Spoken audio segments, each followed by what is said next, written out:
J. Got the loud jumping at the bay. Everything I'm on slab. Everything I do is got the Benz jumping at the bay. Vibe blowing at my J. Got the loud jumping at the bay. Everything I'm on slab. We've been with the Brazilians. This would be the first. They wild, I think. I'm innocent. Bro, you hear that guy?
What's going on, everybody? It is Coach Greg Adams back in here with another YouTube live stream. Shout out to the Coach Gang. And that's you. For being in here, being involved, and being active on this YouTube channel. And welcome back to the internationally known Wake Up Show.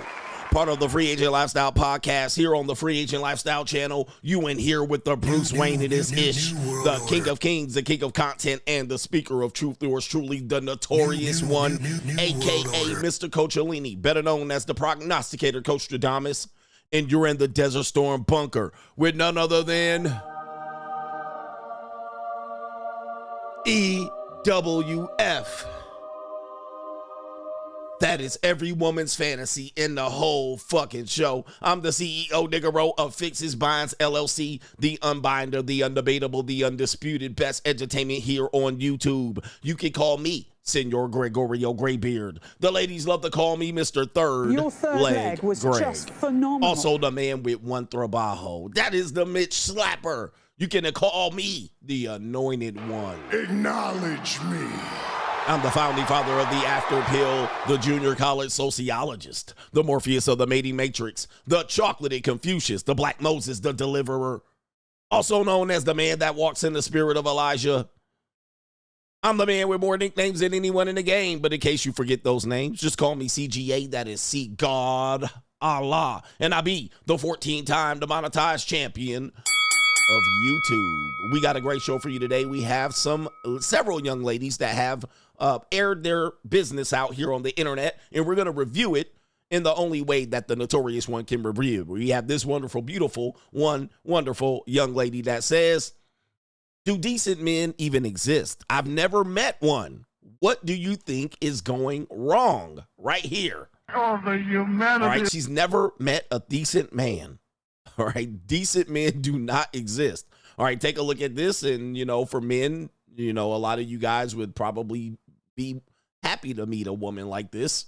But she said there's no decent men alive. All right, and not all men and not my man. That's what she said. All right, we also have this woman here talking about none of her eggs took.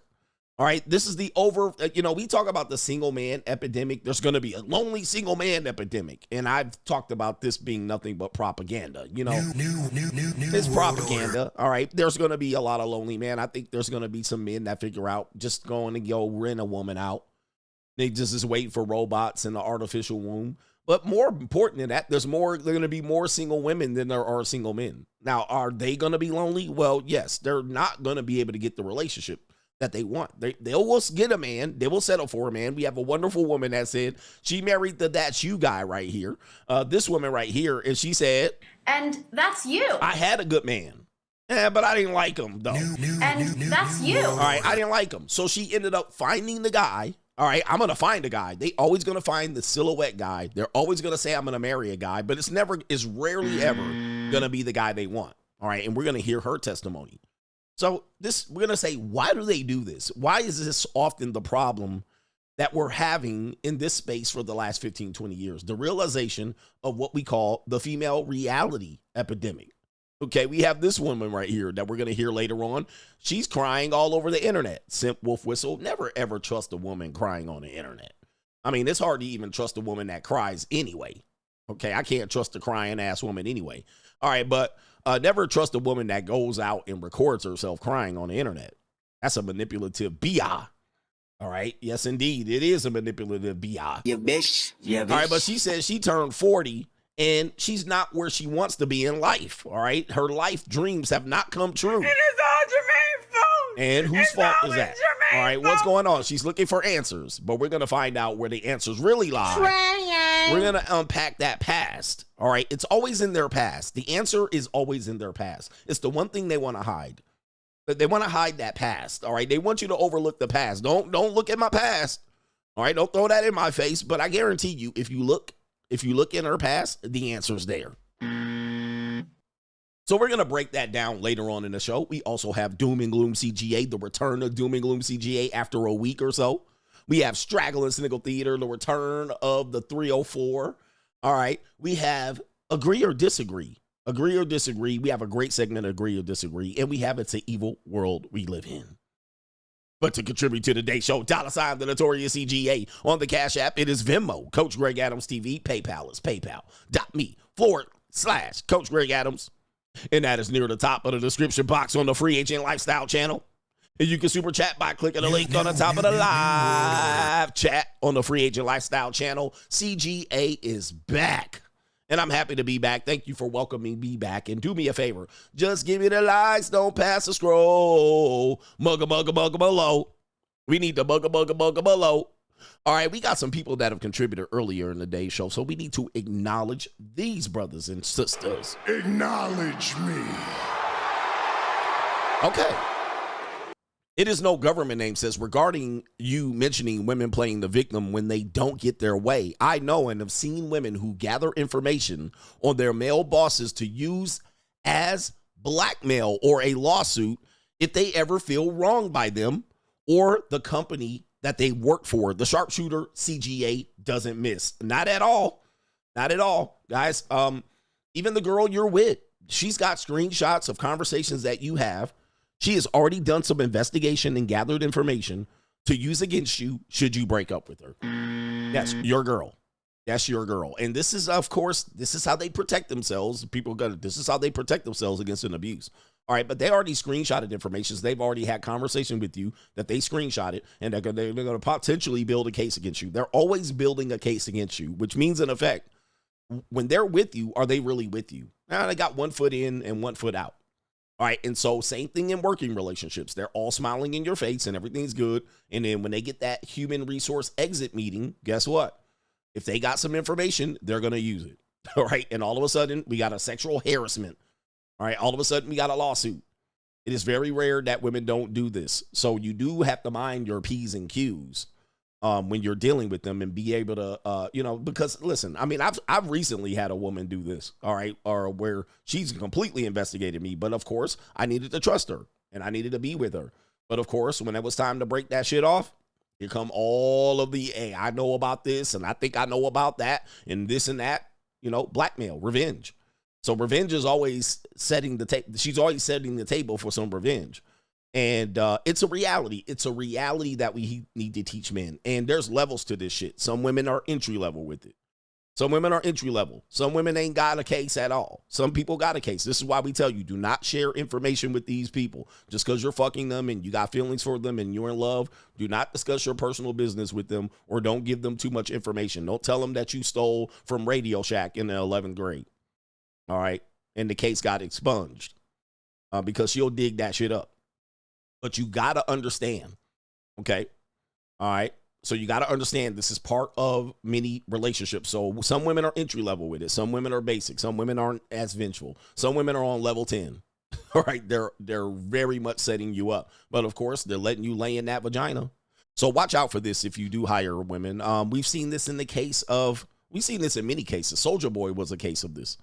All right, where the woman was just basically plotting on him the entire time. And then when he fired her, she was like, all right, I got a case.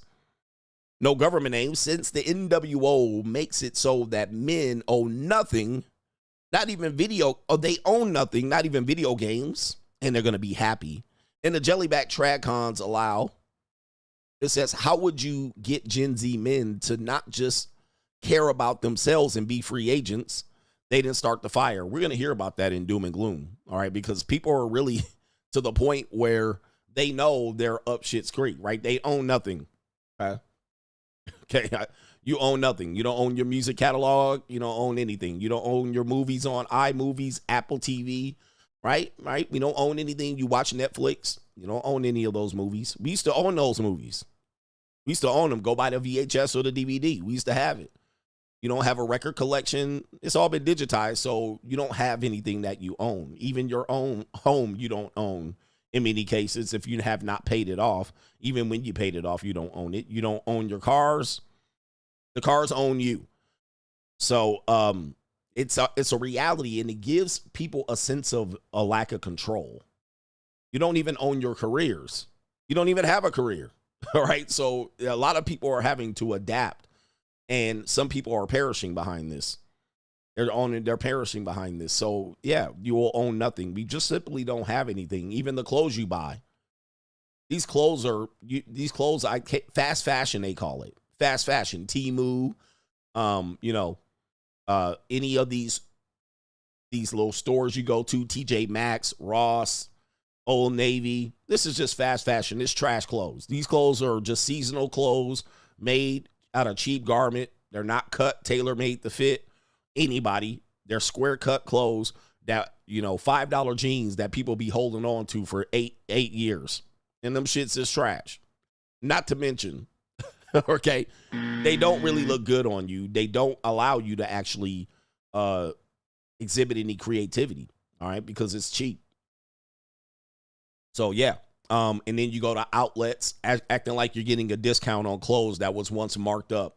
No, you're getting discounts on clothes that have defects at outlets. But that's neither here nor there. And it's going to be trash clothes, too. You think you'd be getting a discount at some of these fashionable outlets that you stop in the middle of some long drive in Barstow.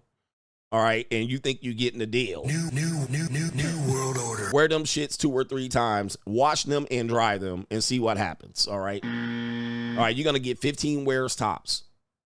15 wears, and the last 15 wears ain't gonna be very good. The last 10 ain't gonna be very good. Then you're gonna have to throw them away.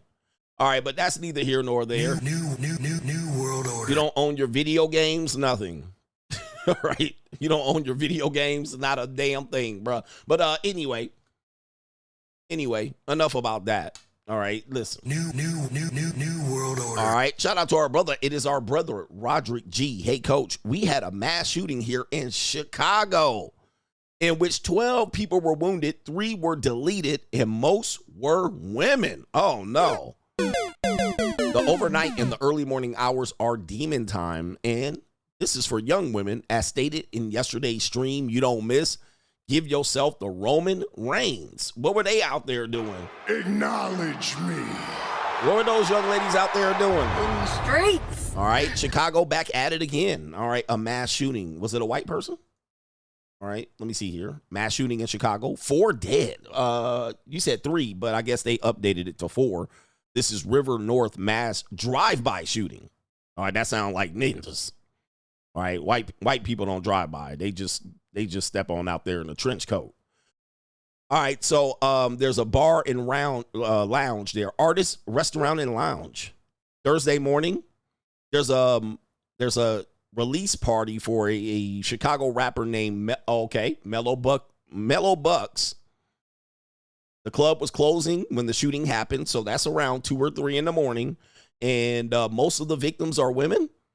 All right, people were screaming, blood on the streets. Hey, man. In the streets. People laying on the streets. Wow, that's crazy, man. That is crazy. So, it happened at 11 p.m. Club was closing at 11 p.m. All right, so, damn. Man, hey, man, outside ain't it? Pop, pop, cock, cock, cock. Skitty, keep, pop, pop. And a pop, pop, All boom. right. It ain't it. All right. But these girls be out here wanting to be in these streets. In these streets. And got laid down, mowed down. It ain't no joke out here. The streets are not it. Unfortunately, some of these women that hit their 40s, they was in these streets. In these streets. Some are in these streets in a major way, all right? But some of them are in the streets in a minor way, and then they get on the internet at 40. Like, I don't know what happened. I can't meet one honest gentleman, all right? But in these streets. they was in these streets, all right? So the conundrum, this is why we call it the female reality epidemic that we're going to face. In these streets. All right? But sound like niggas was doing niggy shit over there in Chicago, for sure. Niggy. All right, it was niggy shit. Nigga shit.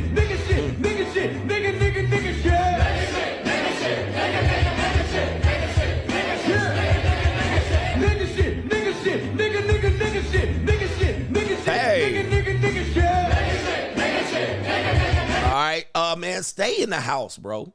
Why can't y'all stay at home? All right, ain't nothing open. That's D.L. Hughley said, ain't nothing open after 12 but legs in hospitals. You know what I mean?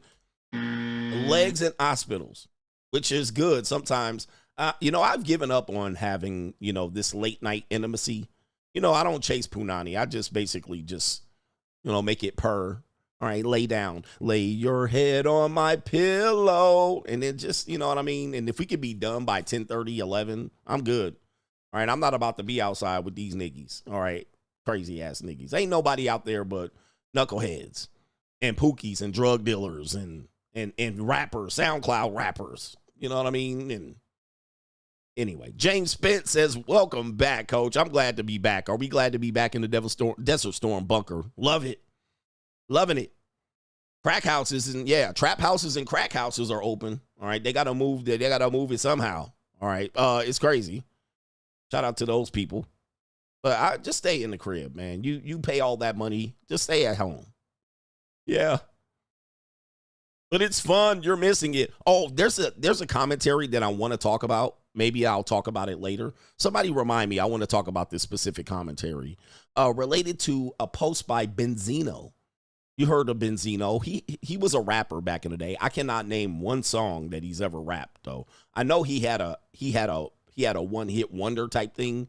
All right. This is Benzino. I think his daughter is Kayleigh, and they have a toxic father-daughter relationship. She's in these streets too. Yeah. In these streets. But Benzino, he had a scathing review of people in social media called influencers. And he said, influencers, your time is up. All right. Because y'all was just the nerds and the lames and the squares that were inside, and y'all giving life advice, but y'all wasn't outside in these streets. In these streets. All right. Y'all wasn't outside in these streets. And he basically was like, the real people was outside at the club, popping bottles, gripping ass, selling rocks in the streets, outside, and so much and so on. Right now, I'm gonna just tell you, for some reason, I do not understand to this fucking day. And I've seen YouTubers doing this. I've seen Manosphere YouTubers talking about this. And anytime it comes up, it's always, well, you wasn't in the hood, and you wasn't outside, and you wasn't at the club, and you wasn't with the hoes, and you wasn't getting hit over head over bottles. Now, here's the thing. Why is that the epitome of credibility? To this day, I cannot understand. And yes, I've been to the club. I was outside. I was popping bottles. I was parking lot pimping in a Honda Civic. I was outside. So I get what you're saying. I wasn't the dude. I wasn't the big dog on campus. I was never that guy. I wasn't shooting up, people and beating up people and jumping people and rolling around with 50 niggas for no reason and selling drugs and moving weight. I wasn't that dude. I'm going to say that. But why is that necessary? Why is that street stripe necessary to provide credibility to say that this person can be an influencer because they are a knucklehead? But you, on the other hand, you walked the straight and narrow, you dedicated yourself, you stayed inside most of the time, you worked on your craft, You were patient. You went the long way. You basically got long money. You were basically able to work 35 years, making 50 grand, 60 grand, 100 grand at the tail end of your career. You basically earn in excess of $3 million the long way. But these niggas will go to jail, in and out of jail, get beat up, jumped, robbed, arrested, have fed charges, sell crack, move weight, get STDs, baby daddy, baby mama. So this is the epitome of the people who can only speak about credible shit. We was actually outside. We was actually in the club. Sorry, what?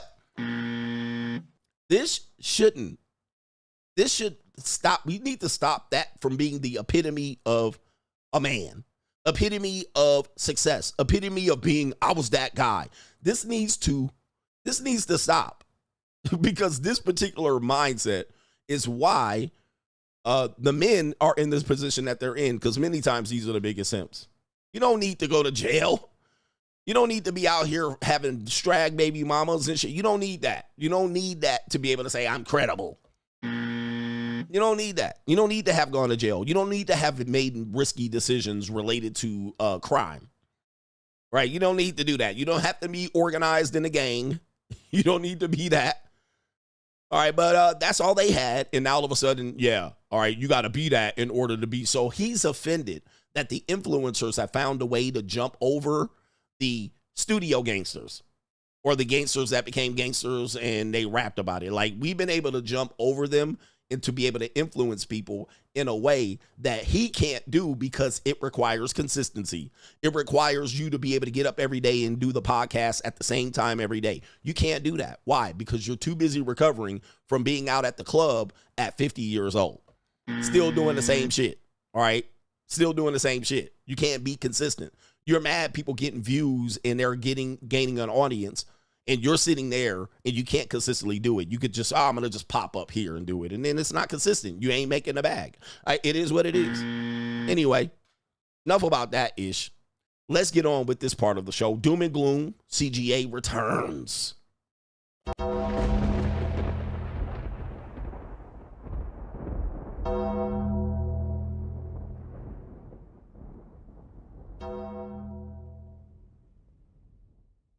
Doom and Gloom CGA brought to you by I talked about this maybe a few months ago, maybe a few weeks ago, and I triggered somebody in the comment section, and I love to trigger people because what the fuck else is there to do here? Here it is right here. I talked about the idea of a stable career, okay? Most people, even with degrees, do not have stable careers. We know this, and there's a chance that over your working life, you're going to switch career fields about 5 times. All right, you're going to switch it about 5 times, at least minimum. So this should be an expectation. There are some people that do have stable careers and they get into careers and they were able to retire in those careers early if you're in the public sector, firefighter or a police officer or something like that, military. But most of the time, you have to have a second career. You retire out of that, but then you have to have a second career. You have to come out and work. Right? The days are gone of the old 1950s, 1980s industrial revolution retirement. Actually reading a book about that right now. It's gone. All right. And it was only there for a short period of time anyway. All right. It only existed for a couple of decades. So it's gone. It's not something that we could depend on. But here's some information that I was sharing with you. It says 91% of workers deem stable full-time jobs a myth. Okay. It's a myth. The once stable 9-to-5 job is increasingly becoming a thing of the past. Yeah, man. Workers are struggling to thrive in a challenging economy. This was released last week, by the way, just so you know. And a few are even aspiring for traditional career in the corporate success. More than half the workers, 61%, believe the idea of a stable full-time job is a myth in today's hiring landscape, including 72% of Gen Z professionals. This answers no government names question earlier. 72% of Gen Z professionals don't believe in a stable full-time job. It says around 42% of all respondents and more than half of Gen Z say they have a side hustle or a second job, not by choice, but because their current pay doesn't meet their financial needs. All right, so, you know, a lot of people think that you're going to be able to work, and unfortunately, I'm going to just tell you some advice. You're not going to be able to work at the same job for 25 years. All right, those if you started today, you can almost guarantee that's not going to happen. All right. But if you are probably well within your career now and you've got already 12, 15 years in, there's a chance that you can get to 12 more years as well in retirement. There's a chance. But we're talking about people that are entering into this marketplace. Like you're a Gen Z person. You're 24, 26, 28. Nah, you're going to have a hustle. You're going to have a side hustle. You're going to have a side hustle. If you're a woman, you're going to be selling side peace leave. Or you're going to be looking for a relationship, right? Or you're going to be Ubering on the weekend. 100%. 100%. But this this corporate workspace just isn't working anymore the way it used to be. And it's just, to be honest, it's a new mindset anyway. And you can't see this, but this is Fortune magazine, and this was released the day before, June 24th. Stable careers are a myth, and no one wants to be a leader. This is a new report that reveals the depth of worker pessimism in corporate America. So, yeah, they say the stable career is a myth. Let's hear it. Stable careers are a myth, and no one wants to be a leader. A new report reveals the depths of worker pessimism with corporate America. Good morning. The once stable 9-to-5 job is increasingly becoming a thing of the past. All right. Yep. Workers are struggling to thrive in a challenging economy. Well, I just said that. I just read that off of that article. Thank you very much. All right. I read that one already. All right. But anyway, thanks for the AI bot reading this. And that's where we stay. And this one right here was released in March of 2023, the stable job myth. All right. So, yeah, we are not working in that type of economy anymore. I'm telling you, man, you're going to need 5 streams of income at some particular point. If you wanted to be uber successful, you're going to need 5 streams. All right. We talk about that shit on the Money Mindset. And yes, niggas, y'all getting commercials today. Fuck y'all. All right. Y'all didn't get no commercials yesterday.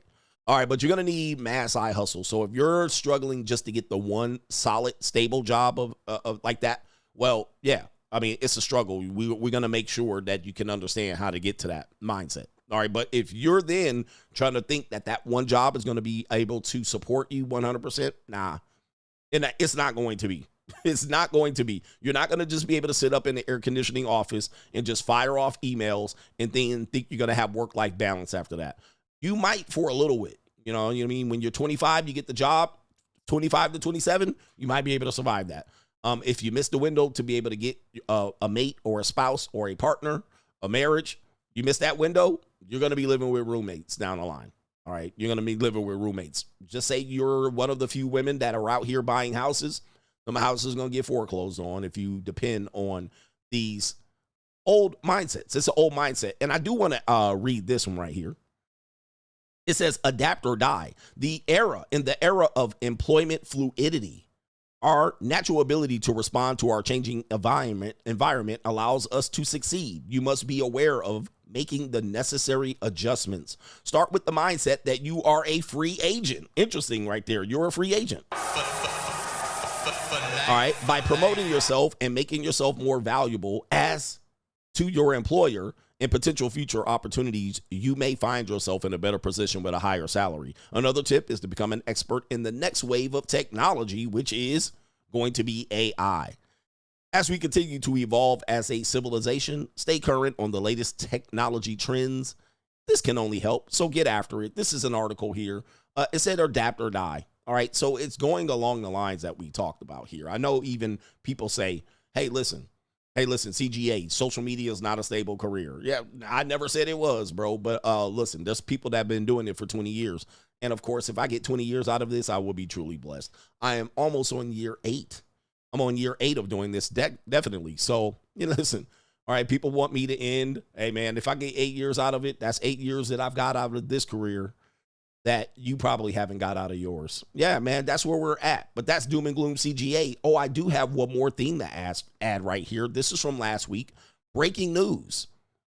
Breaking news. Nearly 2 million student loan borrowers are set to have their wages garnished for repayment this summer. Ring the bell. 2 million student loan borrowers are set. By the way, for people who are new watching me, I've been talking about this issue since 2019. I actually been saying this since 2019. This is going to be a bad deal. All right. And here we are 7 years later. Yeah, CGA math. Here we are in 2025, and we're facing this issue. I've said this issue was going to swing the 2020 election, and it did. All right, particularly for women. We know women are the ones that are highly at risk. And what is this going to cost? This is going to cause them to be able to have to find additional income. What is it always? What is that going to be from? Well, it's going to be this. When I start selling pussy, I don't want to hear it. When I start selling pussy, I don't want to hear nobody say shit. When you see me on the corner, bitch, mind your business. All right. And also credit ratings are going to drop and plummet. It says nearly 2 million borrowers are set to have their wages garnished this summer. According to the Wall Street Journal, after years of pandemic-related relief, the government is restarting collections on default loans. It says right here, this means a chunk of borrowers' paychecks could be automatically taken to repay the debt. Advocates, including the NAACP, hold on for a second, NAACP, are calling for the debt cancellation instead. Nope. Arguing that the system unfairly targets low income and minority candidates. Goodness. Y'all always going for the finesse. Also the PPP loans. And it says borrowers are urged to explore repayment options or apply for the Fresh Start program to avoid the garnishments. Good with the Fresh Start. Fresh Start is good. All right. That's kind of like they're giving you a reprieve. They're like, all right, we'll work with you. All right, we'll work with you. Same thing as paying taxes. So we'll work with you. They want to work with you. They really want the money. All right, that's what they want. They don't want to throw you in jail. They don't want to. They need you out here working. They need you slaves out here working. They need you plantation mammies out here working. Get behind that goddamn desk. Get that goddamn job. All right, we'll take your money, motherfucker. But you know, if you want to work on the repayment plan, we got you out here. All right, the jails are full. They don't want to throw you niggas in jail. All right, and why we run into the NAACP? Because I heard they said a mind is a terrible thing to waste. All right, that's Doom and Gloom CGA.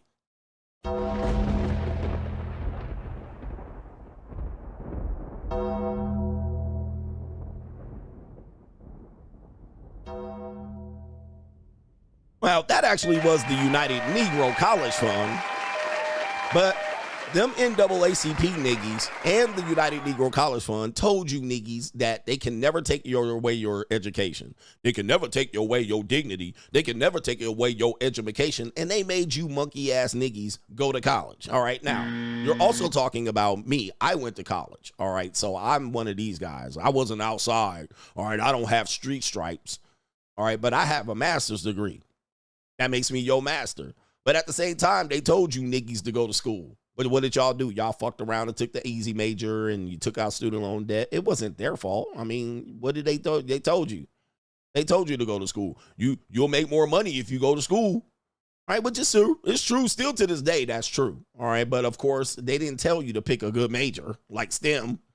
They didn't tell you to pick a good major. All right, well, they did tell you to you decided not to take a good major. Anyway, a mind is a terrible thing to waste. You niggies. And now you niggies are in student loan debt. All right. What are we doing here? All right. What are we doing here? Let's see if we got some supporters that I need to acknowledge. Thank you for being here. And I'm getting you through your workday. So do me a favor. Hit the like button. Shout out to our brother. It is Sucker for Love Ninja. He says, hey, coach. He says, how can I not get attached to women? I get possessive and jealous after sex. He says, this is a problem since they're all skeezers with a roster. How do you not get emotionally attached and possessive? Well, I run women away with my possessiveness. They be like, wow. All right. So first of all, if a woman says she want to be my girl, I put them through the paces. All right. But this does mean, a lot of women don't like this. All right. They kind of need it, but they don't like it because once you put them through the paces, you're going to reveal that this is a flawed individual. Not only that, you're going to reveal that they have a roster, and you're essentially going to reveal that their intentions to be with you is by circumstance and not because they love you. All right. There's circumstances that made them connect to you, that made them love bomb you. All right. So you'll have a woman come up to you and be like, hey, listen, I want to be with you. It's, it ain't fun. I just think that you're a great individual. You're the best love I ever had. You have the best dick. I ain't had a dick as big as yours.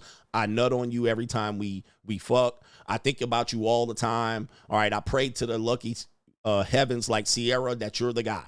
All right, she'll hit you with all that, and you'll be like, oh, boy, really? Really?